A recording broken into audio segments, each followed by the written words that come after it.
La main de Marthe tremblait tellement qu'elle faillit laisser tomber la dernière pomme de terre dans l'évier. Ce n'était pas la faim qui la faisait trembler. C'était le chiffre sur l'enveloppe posée sur la table. 3 mois de retard de loyer. Expulsion dans 7 jours. Elle essuya ses doigts sur son tablier élimé, celui que sa mère lui avait cousu il y a 23 ans, avant que tout s'effondre. Avant que Thomas ne parte à l'hôpital pour une pneumonie banale et n'en revienne jamais. Avant que les factures ne s'empilent comme des pierres tombales sur sa table de cuisine. La pomme de terre roula dans l'eau trouble.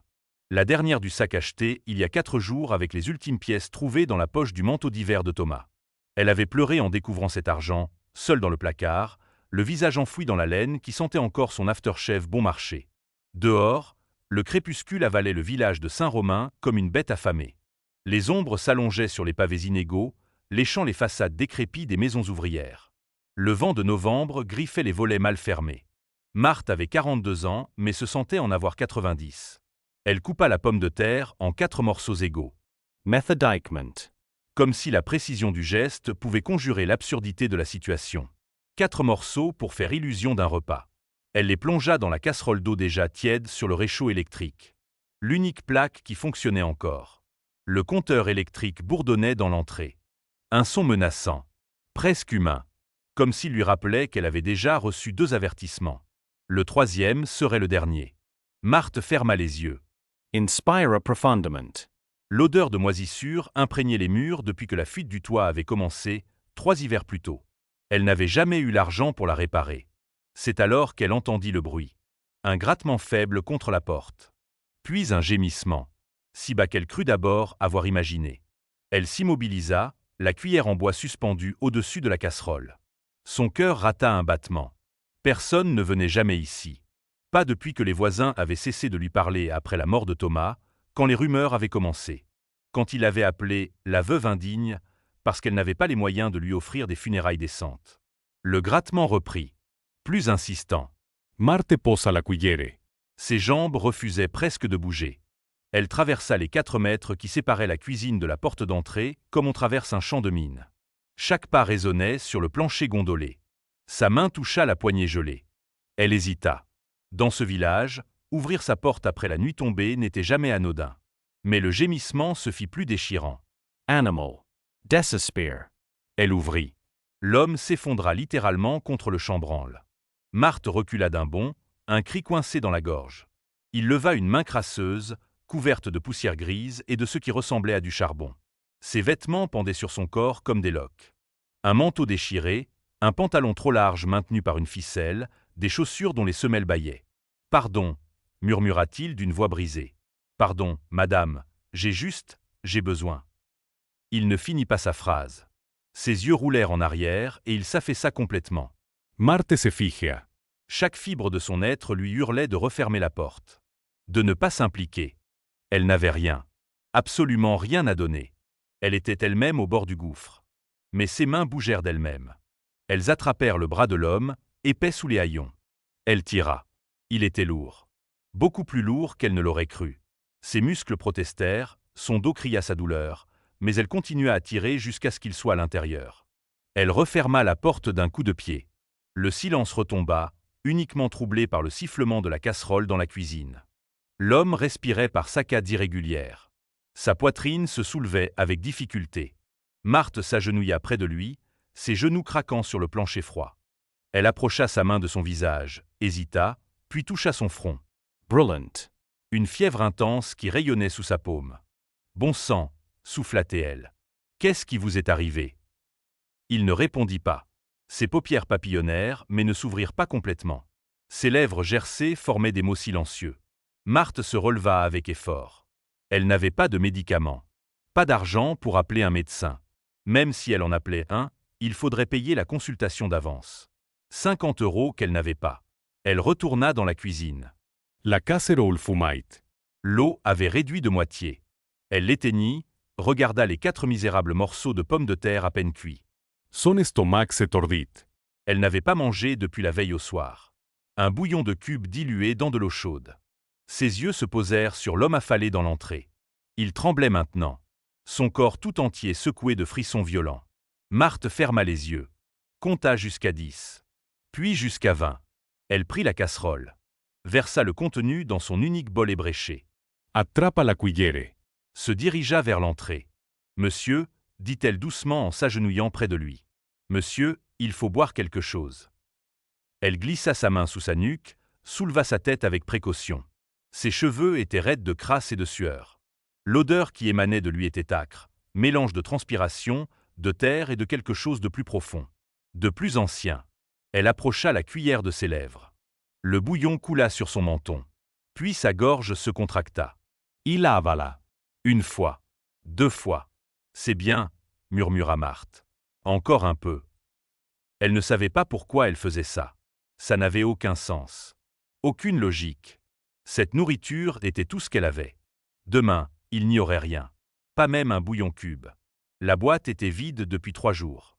Mais ses mains continuaient à porter la cuillère à ses lèvres. Encore et encore. Jusqu'à ce que le bol soit vide. L'homme ouvrit les yeux. Lentaiment. Comme s'il émergeait d'un long tunnel noir. Ses iris étaient d'un gris troublant, presque argenté dans la lumière chétive de l'ampoule nue. Il la fixa intensement. Pourquoi ? Chuchota-t-il. Le mot flotta entre eux comme une plume. Lourd de 1000 questions. Marthe ne sut pas quoi répondre. Elle baissa les yeux sur le bol vide dans ses mains. Ses doigts étaient blancs à force de le serrer. Parce que, commença-t-elle, puis s'arrêta. Parce que quoi ? Parce qu'elle était stupide ? Parce qu'elle ne savait pas refuser son aide même quand elle se noyait elle-même ? Parce que personne ne devrait mourir seul dans la rue. Sa voix se brisa sur le dernier mot. Elle pensa à Thomas. Mort seul dans une chambre d'hôpital pendant qu'elle était partie chercher un café. Seul pendant les 4 minutes où son cœur avait cessé de battre. Elle n'avait même pas pu lui tenir la main. L'homme la regardait toujours. Ses yeux argentés semblaient voir à travers elle. Comme s'il lisait chaque cicatrice, chaque blessure, chaque nuit blanche gravée dans son âme. « Comment vous appelez-vous » demanda-t-il. « Martha. »« Marthe » répéta-t-il, comme s'il testait le poids du nom sur sa langue. « Je suis Antoine. » Il essaya de se redresser, mais retomba immédiatement, le visage crispé de douleur. Marthe posa une main sur son épaule. « Ne bougez pas. Vous êtes trop faible. »« Je dois partir, » insista-t-il. « Je ne peux pas rester. Vous ne comprenez pas. Je comprends que vous allez mourir si vous sortez dans cet état. » Les mots étaient sortis plus sèchement qu'elle ne l'aurait voulu. Antoine cligna des yeux, surpris. Puis quelque chose qui ressemblait à un sourire étira ses lèvres gercées. « Vous avez probablement raison. » Le silence retomba. Dehors, le vent hurlait maintenant contre les volets. Une tempête se préparait. Marthe le sentait dans ses os, dans la manière dont l'air se chargeait d'électricité. « Vous pouvez rester cette nuit, » entendit-elle sa propre voix dire. « J'ai un canapé. Enfin, quelque chose qui y ressemble. » Antoine la dévisagea longuement. Trop longuement. Ses yeux argentés brillaient d'une intensité presque insoutenable. « Pourquoi faites-vous ça ?»« Je vous l'ai dit. » Non, l'interrompit-il. « La vraie raison. Vous n'avez rien. Je le vois. Ces murs. Cette maison. Vos mains. » Il désigna ses doigts rougis, crevassés par le froid et le travail. « Vous survivez à peine. Alors pourquoi partager le peu que vous avez avec un inconnu ?» Martha sentit les larmes munter. Elle les repoussa violemment. Elle n'avait pas pleuré depuis l'enterrement de Thomas. Elle s'était jurée de ne plus jamais pleurer. « Parce que j'ai déjà été cet inconnu, » murmura-t-elle finalement. « Après la mort de mon mari. Quand j'ai frappé aux portes en demandant du travail, n'importe quoi. Quand on m'a claqué ces portes au nez les unes après les autres. Quand j'ai compris que pour ce village, j'étais devenue invisible. » Elle releva les yeux vers lui. « Personne ne m'a aidé. Personne. Alors si je peux éviter à quelqu'un d'autre de ressentir cette solitude, ce vide, je le ferai. » Antoine ne dit rien. Mais quelque chose changea dans son regard. Quelque chose de profond et d'indéchiffrable. Marthe l'aida à ramper jusqu'au canapé éventré dans le salon. Elle empila sur lui les 3 couvertures qu'elle possédait, y compris celle de son propre lit. Il s'endormit presque instantanément, son souffle s'apaisant progressivement.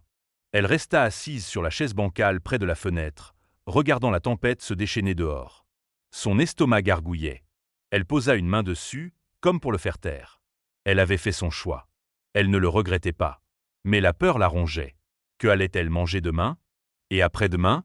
Et dans 7 jours, quand les huissiers viendraient ? Elle ne trouva pas le sommeil cette nuit-là. Elle resta assise là, écoutant la respiration d'Antoine se stabiliser, regardant les ombres danser sur les murs. À un moment, vers 3 heures du matin, il se mit à parler dans son sommeil. Des mots incohérents, des chiffres, des noms qu'elle ne connaissait pas. Puis, clairement, distinctement, ils ne passeront pas le test. Aucun d'entre eux. Marthe fronça les sourcils. De quel test parlait-il? Le jour se leva péniblement, gris et froid. La tempête s'était calmée, mais le ciel restait lourd de menaces. Marthe se leva avec raideur, son corps protestant contre la nuit passée sur une chaise. Antoine dormait toujours. Elle alla dans la cuisine. Ouvrit le placard. Vide. Le réfrigérateur. Vide aussi, à part une bouteille d'eau du robinet. Elle la but directement au goulot, l'eau glacée brûlant sa gorge. Il lui restait peut-être 50 centimes dans le pot sur l'étagère. Pas même assez pour acheter un pain. Elle entendit du mouvement dans le salon. Antoine était réveillé. Quand elle entra, il était assis sur le canapé, le dos droit malgré sa faiblesse évidente. Il avait l'air différent à la lumière du jour. Plus présent. Comme si la nuit avait ravivé quelque chose en lui. « Comment vous sentez-vous » demanda Marthe. « Mieux. Grâce à vous. » Il marqua une pause. « Vous avez faim ?» Ce n'était pas une question. Marthe haussa les épaules, mal à l'aise sous son regard scrutateur. « J'ai l'habitude. » « Non, » dit-il doucement. « Personne ne s'habitue vraiment à la faim. On apprend juste à l'ignorer. » Il se leva avec effort. Marthe fit un pas vers lui, prête à le rattraper s'il tombait. Mais il tint bon, même si ses jambes tremblaient. « Je dois partir maintenant. »« Vous êtes sûr ? Vous devriez au moins. »« Je suis sûr. » Il fouilla dans les poches intérieures de son manteau en lambeaux. Marthe vit son visage se crisper. « Je n'ai rien à vous donner en retour. Rien du tout. Je ne vous ai pas aidé pour recevoir quelque chose. » « Je sais. » Il sourit. Un vrai sourire cette fois. « C'est exactement pour ça que je reviendrai. » Les mots flottèrent dans l'air, étranges, presque menaçants dans leur certitude. Antoine se dirigea vers la porte. Marthe le suivit, ne sachant pas quoi dire. Sur le seuil, il se retourna une dernière fois. « Marthe, » dit-il, « vous avez passé un test que vous ne saviez pas passer. Et vous avez réussi haut la main. » Avant qu'elle ne puisse demander ce qu'il voulait dire, il était parti. Elle le regarda s'éloigner dans la rue, sa silhouette voûtée disparaissant au coin du bâtiment. Elle referma la porte. Son estomac gargouilla à nouveau. Elle avait donné sa dernière nourriture à un étranger. Elle devait être folle. Le reste de la journée s'écoula dans un brouillard. Marthe essaya de trouver du travail. Elle frappa aux portes des commerces, proposa ses services pour nettoyer, porter, n'importe quoi. On lui rit au nez ou on l'ignora purement et simplement. À 16 heures, elle rentra chez elle, vaincue. Ses jambes la portaient à peine. La faim était devenue une présence physique, une créature qui lui griffait l'estomac. Elle s'affala sur le canapé encore chaud de la nuit d'Antoine. Ferma les yeux. C'est alors qu'elle entendit les moteurs. D'abord lointains, puis de plus en plus proches. Des moteurs puissants. Plusieurs. Elle fronça les sourcils, se redressa péniblement. Dans ce quartier, personne ne possédait de voiture. À peine quelques mobylettes rouillées. Les moteurs s'arrêtèrent. Juste devant sa maison. Marthe se leva, le cœur battant. Elle s'approcha de la fenêtre, écarta le rideau élimé. 3 camions étaient garés dans la rue. Des camions immenses, neufs, luisants sous le ciel gris. Des hommes en descendaient. Des dizaines d'hommes en uniformes impeccables. Et au milieu d'eux, propres, rasés, vêtus d'un costume qui coûtait probablement plus que tout ce que Marthe avait possédé dans sa vie, se tenait Antoine. Leurs regards se croisèrent à travers la vitre. Il sourit. Et commença à marcher vers sa porte. Le premier coup à la porte résonna comme un coup de canon dans le silence. Marthe recula d'un pas, sa main toujours crispée sur le rideau. Son cerveau refusait de traiter ce qu'elle voyait.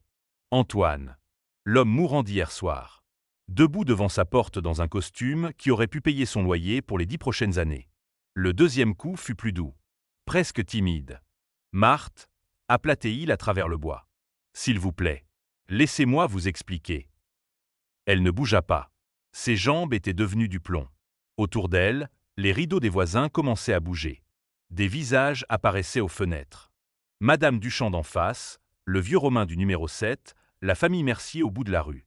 Tous ceux qui l'avaient ignoré pendant 2 ans regardaient maintenant sa maison avec une curiosité dévorante. « Marthe » répéta Antoine. « Je sais que vous êtes là. Je sais que vous devez être choqué. Mais j'ai besoin que vous m'ouvriez cette porte. » Sa voix était différente. Plus assurée. Plus riche. Comme si le timbre même avait changé avec les vêtements. Les doigts de Marthe trouvèrent la poignée. Ils la tournèrent sans que son cerveau n'ait donné l'ordre. La porte s'ouvrit.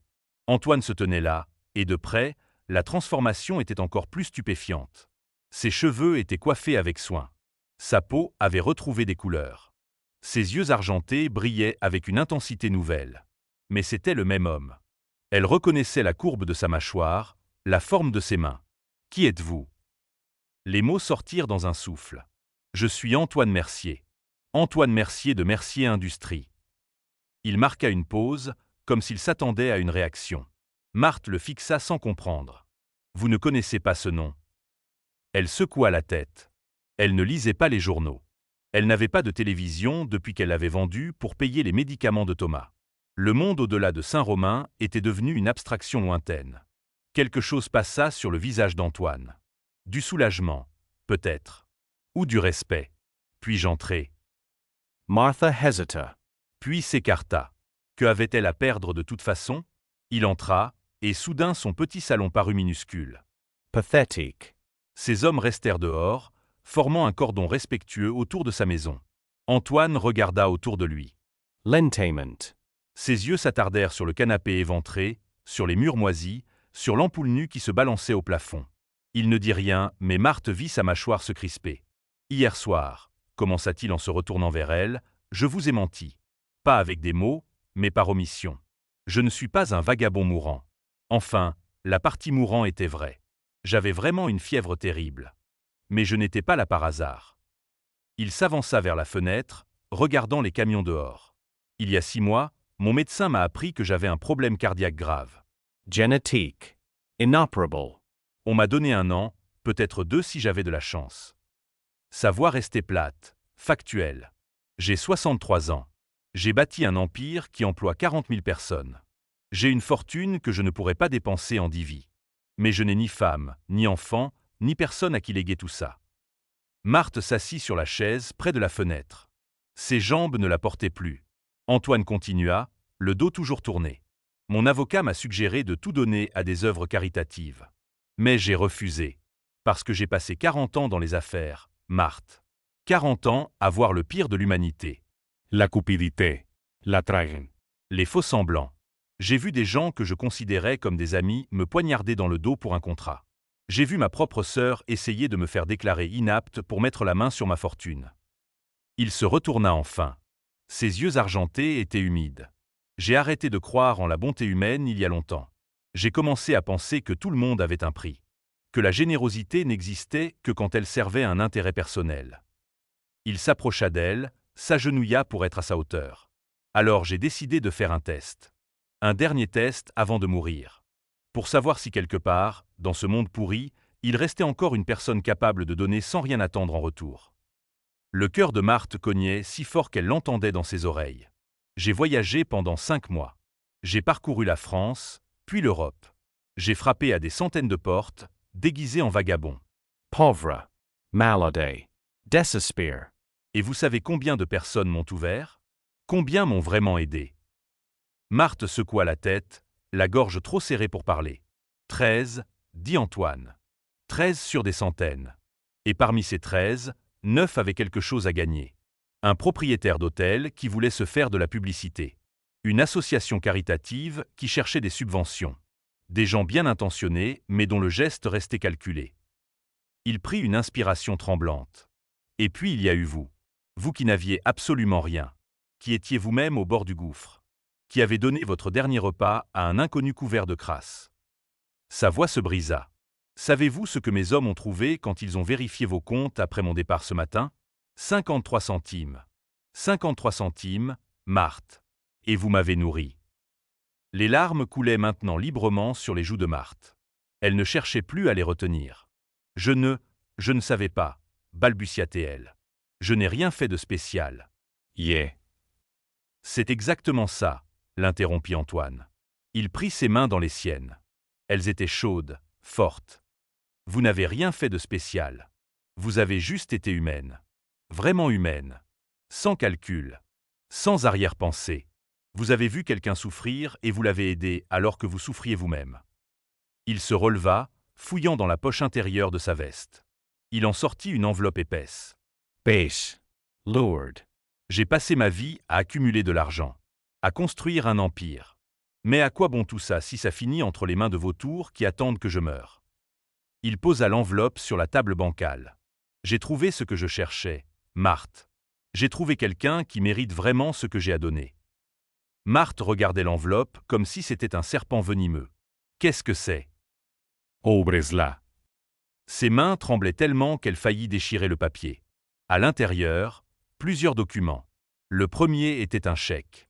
Marthe cligna des yeux, certaine de mal lire les zéros. 100.000 euros. C'est une erreur, bégaya-t-elle. Il y a trop de. Ce n'est pas une erreur. C'est pour commencer. Pour régler vos dettes immédiates. Votre loyer. Réparer cette maison. Avoir de quoi vivre dignement. Antoine s'assit en face d'elle, ses longues jambes pliées sur la chaise minuscule. Mais ce n'est qu'un début. Marthe, regardez les autres documents. Elle tourna la page. Un acte de propriété. Pour cette maison. À son nom. Entièrement payé. Plus personne ne pourrait jamais l'expulser. La page suivante. Un contrat de travail. Directrice de la Fondation Mercier pour l'aide aux personnes en difficulté. Salaire, 6 000 euros par mois. Je ne comprends pas, murmura-t-elle. Je ne suis personne. Je n'ai aucune qualification. Je n'ai même pas fini le lycée. Vous avez la seule qualification qui compte, répondit Antoine. Vous savez ce que c'est que de souffrir. De ne rien avoir. Et malgré ça, vous donnez. C'est exactement la personne dont cette fondation a besoin. Il se pencha en avant. Je vais créer cette fondation avec une dotation initiale de 50 millions d'euros. Elle aidera les gens comme vous. Les veuves. Les pauvres. Ceux que la société a abandonnés. Et vous allez la diriger. Le monde tournait autour de Marthe. Elle ne pouvait plus respirer. Mais ce n'est pas tout, continua Antoine. Son visage s'était adouci. Vous voyez, j'ai fait des recherches sur vous. J'espère que vous me pardonnerez l'intrusion. J'ai appris pour Thomas. Pour sa mort. Pour comment ce village vous a traité après. Marthe sentit son cœur se serrer douloureusement. J'ai appris que votre plus grand regret était de ne pas avoir pu lui offrir des funérailles décentes. Que vous aviez dû accepter l'aide de la municipalité pour une inhumation au carré des indigents. Elle ne pouvait plus parler. Les sanglots montaient, irrépressibles. J'ai pris la liberté de contacter les pompes funèbres générales. Ils vont exhumer le corps de Thomas la semaine prochaine. Avec votre permission, bien sûr. Il sera réinhumé dans le cimetière principal, sous une pierre tombale en marbre blanc, avec son nom gravé en lettres dorées, et une phrase de votre choix. Marthe s'effondra. Les pleurs jaillissaient d'elle comme d'une source longtemps contenue. 40 années de douleur, de honte, de solitude déferlaient en vagues dévastatrices. Antoine se leva, fit le tour de la table, posa une main sur son épaule. « Vous n'êtes plus seul, dit-il doucement.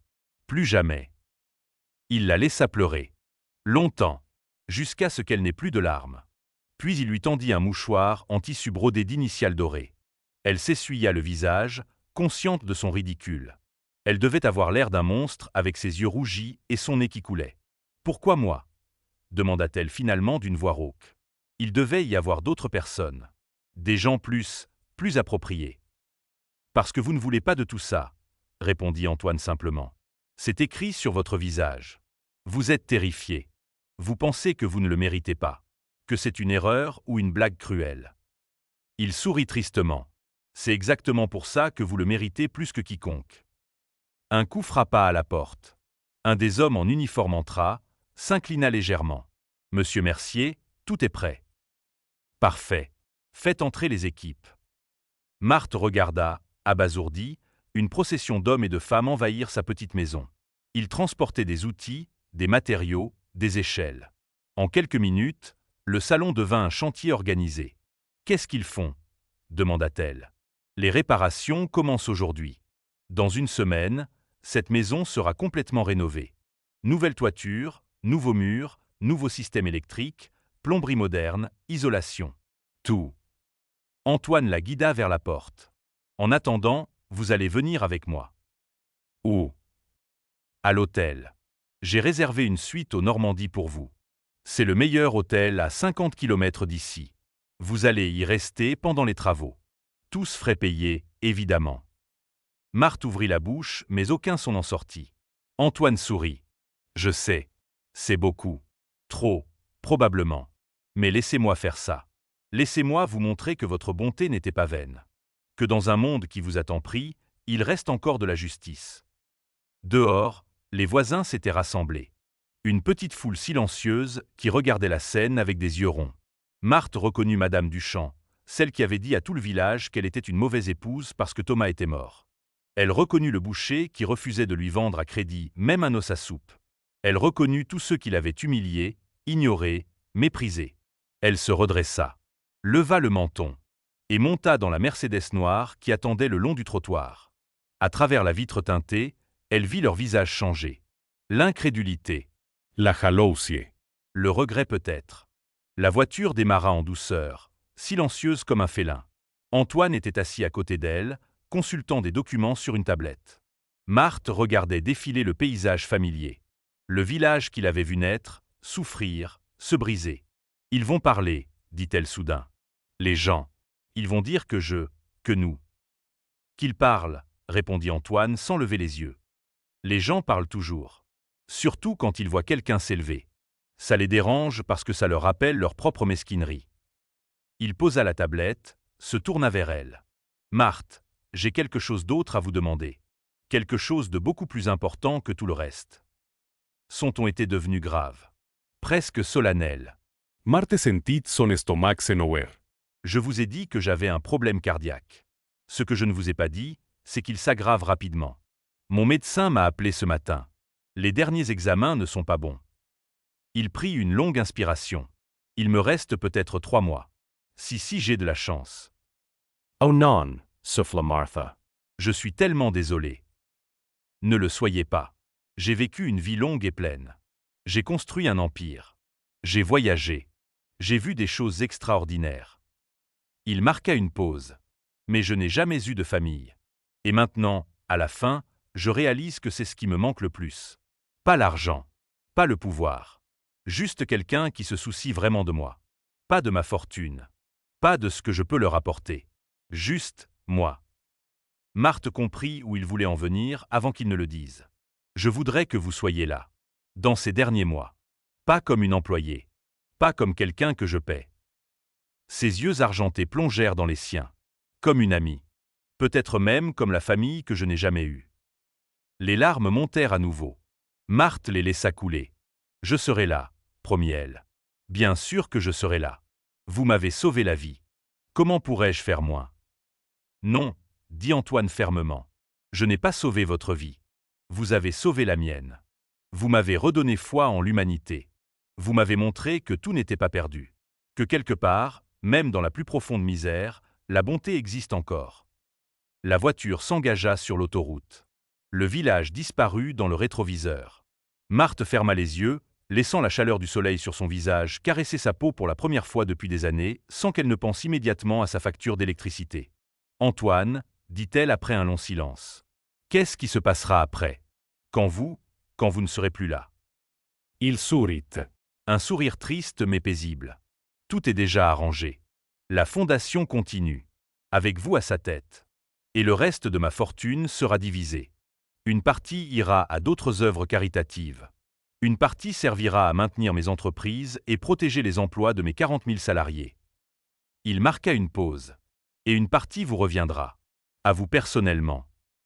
Non, protesta immediatamente Marthe. Non, je ne peux pas accepter ça. C'est déjà trop. Tout ce que vous avez fait est déjà. 10 millions d'euros, l'interrompit Antoine calmement. C'est ce que vous recevrez. En plus de votre salaire à la fondation. En plus de la maison. C'est écrit dans mon testament, déposé chez mon notaire.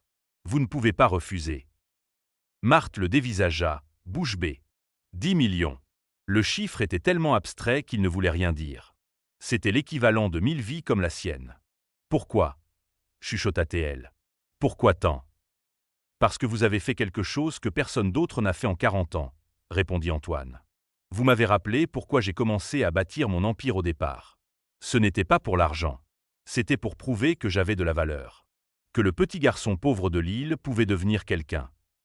Il regarda par la fenêtre. Mais en cours de route, j'ai perdu ça. J'ai perdu l'essence même de pourquoi je faisais tout ça. Vous me l'avez rendu. Et ça vaut infiniment plus que 10 millions. La voiture ralentit. Ils arrivaient à l'hôtel.